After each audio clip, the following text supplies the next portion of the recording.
আসসালামু আলাইকুম। কেমন আছেন সবাই? আল্লাহর অশেষ রহমতে আমিও ভালো আছি। আজকে তৈরি করে দেখাবো খোলায় তেলে পেঁয়াজ মরিচের ভর্তার সহজ রেসিপি।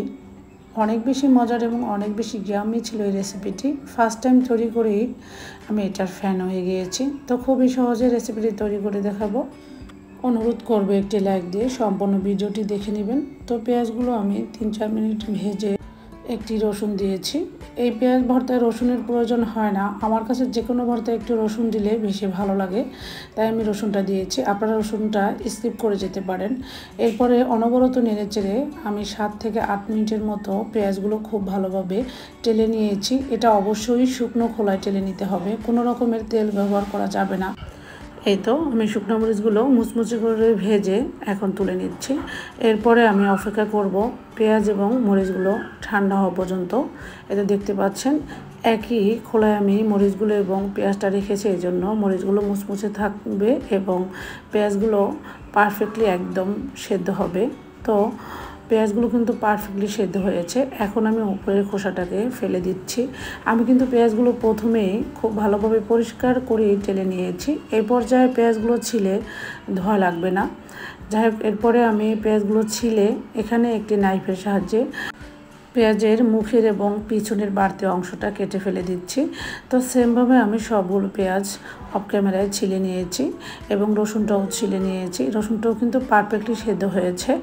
এখন আমি ওই যে শুকনো মরিচগুলো রেখেছি সেখানে স্বাদ মতো লবণ দিয়ে মরিচগুলো খুব ভালোভাবে চটকিয়ে নিব।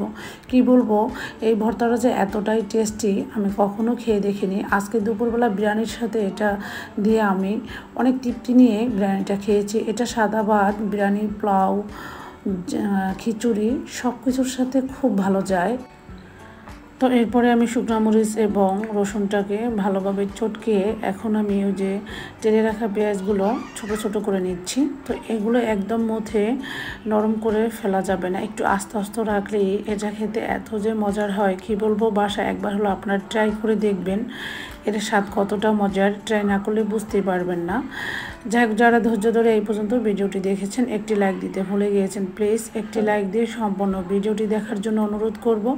এবং যারা আমার চ্যানেলে একদম নতুন ভিজিট করেছেন, ভিডিওর কোনো অংশ যদি ভালো লেগে যায় প্লিজ লাইক সাবস্ক্রাইব করে পাশেই থেকে যাবেন। তো পেঁয়াজগুলো আমি মধ্যে এরপর সব কিছু একসাথে খুব ভালোভাবে মাখিয়ে নিচ্ছি। তো এখানে অবশ্যই ঝালের পরিমাণটা বেশি দিতে হবে, যেহেতু পেঁয়াজ মিষ্টি প্রকৃতির, তাই ঝালটা বেশি দিলে এই ভর্তাটা খেতে বেশি ভালো লাগে। যারা আমার মতো ঝালখোর তারা অবশ্যই পেঁয়াজ মরিচের ভর্তাটা একবার হলো বাসায় করে দেখবেন। যাই হোক, এরপরে আমি এখানে ভর্তার স্বাদটা দ্বিগুণ বাড়িয়ে দিয়েছি 1.5 টেবিল চামচ সরিষার তেল দিয়ে আমি আবারও ভালোভাবে মাখিয়ে নিচ্ছি। এই মুহূর্তে এত সুন্দর একটি ফ্লেভার আসছে কি বলবো।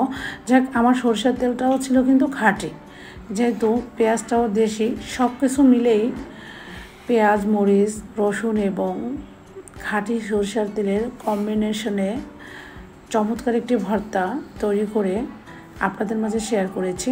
আশা করি আমার রেসিপি আপনাদের কাছে অনেক বেশি ভালো লাগবে। আর যদি ভালো লেগে থাকে প্লিজ পাশেই থেকে যাবেন। তো এখন আমি সার্ভ করে নিচ্ছি একটি বাটিতে। আশা করি রেসিপি ভালো লেগেছে। আজকের মতো বিদায় নিচ্ছি। আল্লাহ হাফেজ।